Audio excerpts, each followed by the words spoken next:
Don't know why but it was first attempt. या this is प्रीति प्रजापति। बताती हूँ यार, सब बताती हूँ, मतलब क्या क्या हुआ था, कैसे हुआ था, सब बताऊंगी। सो नीट 2025 दे के आ चुकी हूँ मैं। किसने किसने दिया है सबको पता है, किसने किसने दिया है, जिसने दिया है। So it was a story. ज़्यादा नहीं, 10 मिनट की होगी, क्योंकि आई नो उससे ज़्यादा तुम्हारा पेशेंस नहीं है मुझे टॉलरेट करने का। So why was it was one first attempt. पहला अटेम्प्ट क्यों था मेरा, ये तो मिस्ट्री है, बता दूंगी। क्योंकि देखो यार, जिस किस्म का दहशत मेरे अंदर फैलाया गया था कि नीट इतना टफ आता है, टफ आता है, इतना ज़्यादा सिलेबस है, तुमसे ना हो पाएगा। सबने कहा था तुमसे ना हो पाएगा। यस आई नो, मेरे से ना हो पाएगा। क्यों? क्योंकि आई वॉज एवरेज स्टूडेंट। एक एवरेज स्टूडेंट का एक बहुत बड़ा फ़ायदा होता है कि तुम बहुत सारी वीडियोस देखोगे यूट्यूब पे और तुम्हें एक भी वीडियो में समझ में नहीं आएगा। फिर तुम जब जाके रियल एक्सपीरियंस लोगे तब जाके कुछ समझ में आएगा। तो नीट का देने गई थी मैं पेपर, बहुत डर लग रहा था। सबको लगता है, मुझे तो कुछ ज़्यादा ही लगता है, लग रहा था डर। सो कैसे किया, सबसे पहले गई एग्जामिनेशन सेंटर के लिए अपने डॉक्यूमेंट निकलवाने। सो सबको पता है सीयूईटी का पेपर अच्छा सा आता है, हलवा सा आता है। तो सीयूईटी का पेपर दिया था मैंने, ठीक है, वो तो ठीक ठाक चला गया था। अभी मैं प्रिपरेशन कराती हूँ सीयूईटी की। तो क्या हुआ था, सबसे पहले मैं गई थी एग्जामिनेशन, सबसे पहले मैं गई थी अपना साइबर कैफे डॉक्यूमेंट निकलवाने। इतना डर लगा हुआ था। सिलेबस की बात थोड़ी देर में करते हैं, पहले डॉक्यूमेंट तैयार कर लेते हैं, वो ज़्यादा ज़रूरी है। सिलेबस नहीं कंप्लीट हुआ तो कोई बात नहीं, लेकिन डॉक्यूमेंट पूरा रेडी होना चाहिए एग्जाम देने के लिए। सो पहले डॉक्यूमेंट तैयार किया, साइबर कैफे गई।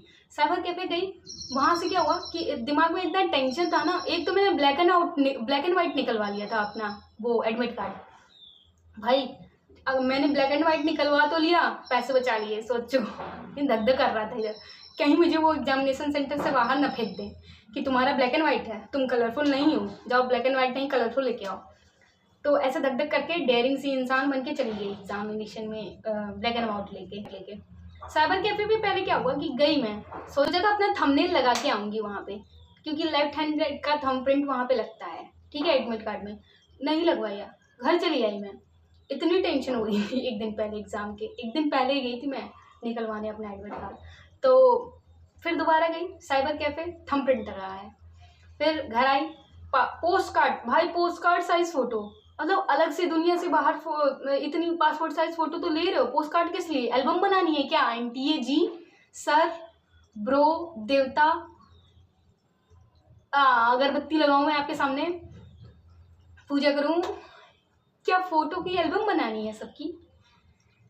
पोस्ट कार्ड साइज फोटो किसी की नहीं समझ में आ रही थी। पोस्ट कार्ड साइज का फोटो को पता नहीं क्या करना था इन लोगों ने, लेकिन फिर भी हमने अपनी सारी बेस्ट, अपनी जितना कर सकते थे उतना डॉक्यूमेंट अच्छे से तैयार कर लिया।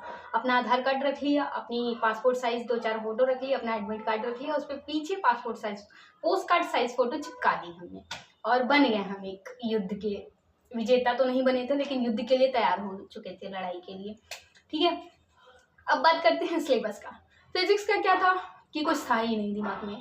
केमिस्ट्री का कुछ कुछ था, एनसीईआरटी सुना था, हाँ एनसीईआरटी से आती है, थोड़ा बहुत बेंजीन का स्ट्रक्चर दिखा था एग्जाम में, बाकी तो ठीक है। और बायो तो बहुत अच्छे समझ में आती है मुझे। बॉटनी जूलॉजी पूरा ऐसा लग रहा था चार्ट डाली हूँ, ठीक है। मैं कर रही हूँ बीएससी, तो botany zoology is my major subject. तो मेजर सब्जेक्ट में ज़्यादा फोकस रहता है मेरा, तो इसलिए मेजर सब्जेक्ट मेरा पूरा कंप्लीट था। सोचा था अपने 360 मार्क पक्के हैं, पक्के अपने मत फर्स्ट अटेम्प्ट में ही। तो रिजल्ट आएगा ना तो बताएंगे, वीडियो बनेगा रिजल्ट पे भी, थोड़ा सा फोकस करिएगा, रिजल्ट पे भी वीडियो बनेगा, आप लोगों को मिलेगा। सो रिजल्ट छोड़ो, रिजल्ट के बाद कट ऑफ की सारी वीडियोस देख रखी है अपन ने। वीडियो मतलब देखो, नीट देने का मेरा एक सबसे मेन फ़ायदा ये है कि यूट्यूब वालों को बहुत फ़ायदा कराती हूँ मैं, खूब वीडियो देखती हूँ, खूब कट ऑफ की, एडमिट कार्ड की, इंटीमेशन स्लिप की, और क्या क्या नहीं देखती हूँ मैं, सारी वीडियोस। और हाँ, वो 10-10 घंटे की मैराथन मैंने सब डाउनलोड करके रखी हुई है, 5-5, 6-6 घंटे, 7-7 घंटे की मैराथन क्लासेस सब डाउनलोड करके रखी हुई है। सोचा था आराम से बैठ के देखूंगी यार, लिखूंगी नहीं तो सुन ही लूंगी लेक्चर्स, सब कुछ करती थी मैं जो एक नीट एस्पिरेंट करता है। तो एग्जामिनेशन सेंटर पे मेरे पापा ने मुझसे कहा था कि एक बार और दे देती, मतलब जब 12th पास आउट किया था तब दे देती, एक्सपीरियंस हो जाता। लेकिन पापा की परी ने पापा की बात नहीं मानी, नहीं दिया मैंने, क्योंकि इतना ज़्यादा डरा दिया था दुनियादारी ने मुझे। इतना ज़्यादा सिलेबस होता है तुम नहीं कर पाओगी, इतना ज़्यादा सब कुछ होता है तुम नहीं कर पाओगी। फिजिक्स की बात मत करो, फिजिक्स दूर रहो थोड़ी देर, ठीक है। नहीं हो पाया था यार, दिल से इच्छा नहीं कर रहा था, दिमाग कह रहा था कि हाँ फॉर्म भर दो, एक्सपीरियंस ले लो एक बार। नहीं होगा, सबका नहीं होता है फर्स्ट अटेम्प्ट में, तो मेरा भी नहीं होगा, इसलिए एक्सपीरियंस ले लो, भर दो। लेकिन नहीं, कोई एक्सपीरियंस की ज़रूरत नहीं है अपन को। अपन गया सीधा दूसरे मतलब 12th कर चुकी हूँ 2 साल पहले, अभी ग्रेजुएशन कर रही हूँ लखनऊ यूनिवर्सिटी से, और नीट का पेपर में ये मेरा फर्स्ट अटेम्प्ट था। आई नो कमेंट्स में कुछ भी कहने की ज़रूरत नहीं है, मैं जानती हूँ सब कुछ, ठीक है। तो सिलेबस कंप्लीट किया मैंने जैसे तैसे। अभी भी ऐसा लग रहा है कि कुछ एग्ज़ाम देके आ चुकी हूँ मैं, लेकिन अभी भी ऐसा लग रहा है कि हाँ कुछ बचा हुआ है सिलेबस, कुछ बचा हुआ है, वो बचा ही रहेगा। अब उसका करूँगी क्या मैं, अचार तो नहीं डालना है मुझे, अचार है मेरे आम का। सो स्टार्ट करते हैं। गई मैं पेपर, सबसे पहले मैं डॉक्यूमेंट निकलवाने गई, क्योंकि ये छोटी सी स्टोरी नहीं है जो ख़त्म हो जाएगी एक शॉर्ट में। मैंने शॉर्ट अपलोड किया था, उस छोटी सी स्टोरी में ऐसा नहीं था कि हाँ ख़त्म हो जाएगा। सो बहुत बड़ा था, बहुत बड़ी स्टोरी है मेरी नीट की, इसलिए शॉर्ट में तो हो ही नहीं सकती, इसलिए वीडियो बनाया, ठीक है। सो क्या हुआ था कि सबसे पहले डॉक्यूमेंट निकलवाने गई थी। अपना डॉक्यूमेंट वही आधार कार्ड रख लिया था, फ़ोटो वही डॉक्यूमेंट वही फ़ोटो चाहिए थी जो 11 बजे एंट्री चालू नहीं की थी, लेकिन 11 बजे से लेके आधे घंटे तक ये जरूर बता रहे थे कि 1 के बाद हम कोई एंट्री नहीं लेंगे। मतलब ठीक है एनटीए वालों मत लेना एंट्री, बट जो 11 बजे बच्चा है उसका तो लो। लेकिन ठीक है, अपनी मर्जी से एंट्री चालू किया, तो 11:30 बजे हमारी एंट्री हुई। ठीक, एग्जामिनेशन हॉल में हमारी एंट्री हुई, बायोमेट्रिक को हम जाके बैठ गए अपनी सीट पे, कोई दिक्कत नहीं हुआ हमें। जितना डराया गया था, जितना डर अंदर था बैठा हुआ था, कोई दिक्कत नहीं हुआ, आराम से जाके सीट पे बैठ गए थे। फिर क्या हुआ, बैठे थे हम, धीरे धीरे प्रोसेस चालू हुआ। हमारे पास आए हमारे इन्विजिलेटर, हमारे पास आए, सिग्नेचर कराया, हमें ग्लू दिया, फोटो चिपकाया आराम से। फिर 2 घंटे, 11, 12, 1, 2 घंटे कम से कम हम आराम से बैठे हुए थे, ठीक है। 11 से 2 घंटे आराम से बैठे हुए थे, और बैठे बैठे हमें आने लगी नींद। गया टेंशन एग्जामिनेशन का, आने लगी नींद हमें। इतनी एग्जामिनेशन का टेंशन लेते लेते हमें नींद आने लगी, भयानक सी नींद आने लगी। क्यों? क्योंकि खाने पीने खा के गए थे, सबने बताया था कोई बीच में खाने पीने का वो नहीं होगा। और सबसे बड़ी बात हम बता दें, इन्विजिलेटर साहब जो भी टीचर्स, तो सबसे पहले हम बता दें इन्विजिलेटर जो भी वहाँ पे बैठे रहते हो आप लोग, समोसे मत खाया करो। हम वहाँ बैठे हुए हैं, हमें टेंशन है कि फिजिक्स का एग्जामिनेशन हमने आधा सिलेबस छोड़ के आए हैं देने, और आप हमारे सामने समोसे खा रहे हो। और हमें ऐसा इंस्ट्रक्शन मिला है कि कोई बायो ब्रेक नहीं मिलेगा एग्जामिनेशन चालू हो गया। तो फर्स्ट अटेम्प्ट था, इसलिए थोड़ा नहीं बहुत ज़्यादा डर था कि कहीं वहाँ एग्जामिनेशन सेंटर से बाहर ना फेंक दिया जाए कि प्रीति प्रजापति ये डॉक्यूमेंट तुम्हारा नहीं है, जाके लेके आओ, घर जाओ वापस। ये सब का बहुत डर चल रहा था दिमाग में। फ़ोन तो लेके जाना है का सोचा ही नहीं था, पापा गए थे छोड़ने वैसे तो हमें, ठीक है। तो गए एग्जामिनेशन सेंटर पे, वहाँ लाइन लगाया, डर लगने लगा कि ये जो ब्लैक एंड वाइट हम फोटो लेके आए हैं अपने प्रिंट आउट अपने एडमिट कार्ड का, इसको देख के हम भगा ना दिया जाए। फिर वहीं पापा हमको 2-3 चटकना मारते कि प्रीति तू मेरे से ले लेती 10 रुपये, 20 रुपये ले लेती, 50 रुपये, 100 रुपये दे देता मैं तेरी एडमिट कार्ड के लिए। अरे 100 रुपये क्या, जब इतने पैसे लगा के फॉर्म भरवाए हैं तो तू 100 रुपये ले लेती मेरे से एडमिट कार्ड के लिए, तू निकलवाती कलरफुल एडमिट कार्ड। लेकिन प्रीति प्रजापति ने नहीं किया ऐसा, निकलवा लिया ब्लैक एंड वाइट। फिर वीडियो भी देखी थी मैंने, हाँ ब्लैक एंड वाइट से कुछ नहीं होता है, लेकिन वो वीडियो वाला बहुत अच्छा था यार, सही बताया मेरे को, कुछ नहीं होता है black and white admit card से, जाने देते हैं तुम्हें, बस फोटो होना चाहिए पासपोर्ट साइज और पोस्ट कार्ड साइज। तो लेके चली गई मैं, फिर अंदर गई,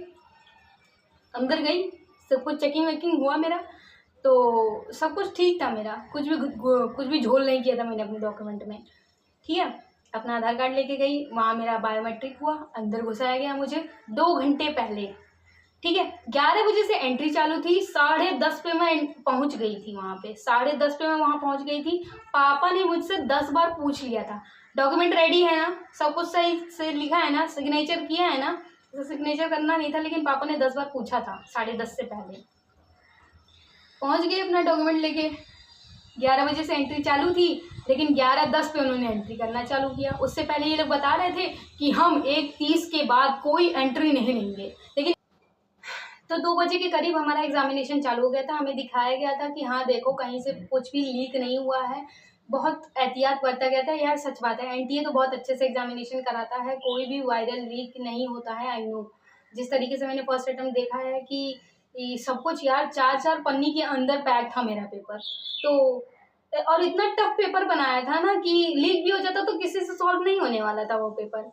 ठीक है, तो लीक होने की कोई चांस नहीं है। आई डोंट थिंक सो कि पेपर लीक हुआ या कुछ हुआ था, ऐसा सीन है 2025 में। ठीक है, एग्जामिनेशन हमारा स्टार्ट हो गया था 2 बजे। सबसे पहले फिजिक्स का क्वेश्चन आ गया था। फिजिक्स का क्वेश्चन मत दिया करो एनटीए जी, देवता सर जो भी हो आप, फिजिक्स का क्वेश्चन पहले देने का रिवाज कहाँ से खुला है? आप बायो के पहले क्वेश्चन दो ताकि बच्चे को एक वो हो जाए कि हाँ हाँ चलो चलो क्वेश्चन आ रहे हैं, करना चालू करो। फिजिक्स के नहीं आते हैं खोलते ही, तो पहले बायो के, फिर केमिस्ट्री के, फिर फिजिक्स के, ऐसे दिया करो। हमसे हो जाएगा, नहीं होगा तो आत्मविश्वास बना रहेगा आखिरी तक कि हाँ कर लेंगे यार। एक सपना है डॉक्टर बनने का, छोटा सा नहीं बहुत बड़ा सपना है। बचपन से नहीं तो कुछ दिन बाद देखना चालू कर दिया था और अब देख ही रहे हैं तब से। नीट निकलवा दो आप, आपकी वजह से एवरेज स्टूडेंट का कुछ भला हो जाए तो आपको स्वर्ग मिलेगा, हम बता रहे हैं। हमारे जैसे कुछ एवरेज स्टूडेंट का आपने भला करवा दिया एनटीए जी, तो पक्का मिलेगा आपको स्वर्ग। तो एग्जामिनेशन देके आ चुके हैं पापा के साथ। पापा वहाँ पहुँच गए थे मेरे 5 ही बजे, मैं 10 मिनट लेट थी। पापा कभी नहीं लेट होते हैं, ही इज़ वेरी पंक्चुअल। तो एग्जामिनेशन देके आ चुके हैं, अब रिजल्ट की बारी है। कट ऑफ की सारी वीडियो देख रखी है मैंने, सब कुछ कर लिया है, सारी तैयारी हो चुकी है कैसे क्या करना है। नहीं निकला तो क्या करूँगी, नहीं निकला तो यार देखो जैसे बच्चों को कोचिंग पढ़ा रही थी, भगवान से बस यही दुआ है कि निकल जाए, क्योंकि बहुत बड़ा सपना है। फैमिली बैकग्राउंड में कोई ऐसा डॉक्टर नहीं निकला है जैसा कि सब लोग चाहते हैं। बहुत बड़ा सपना है, भगवान करे निकल जाए। नहीं निकला तो क्या करूँगी, कोई सुसाइड अटेम्प्ट नहीं करने वाली हूँ मैं, ठीक है। और ठीक है देख लिया जाएगा नहीं निकला तो। और वही जो कोचिंग पढ़ाती हूँ फिर से बच्चों को कोचिंग पढ़ाऊँगी। और अपना ग्रेजुएशन स्टार्ट किया है तो वो तो करना ही है, ख़त्म करना ही है। और देखो ज़िंदगी कहाँ लेके जाती है, कुछ ना कुछ तो हो ही जाएगा यार। सो मिलते हैं जब रिज़ल्ट निकलेगा। कट ऑफ तब तक जाके देखो सबकी, सारे कॉलेजेस की। एम्स तो चाहिए, हाँ भगवान जी से प्रे करते हैं तब तक। Thank you.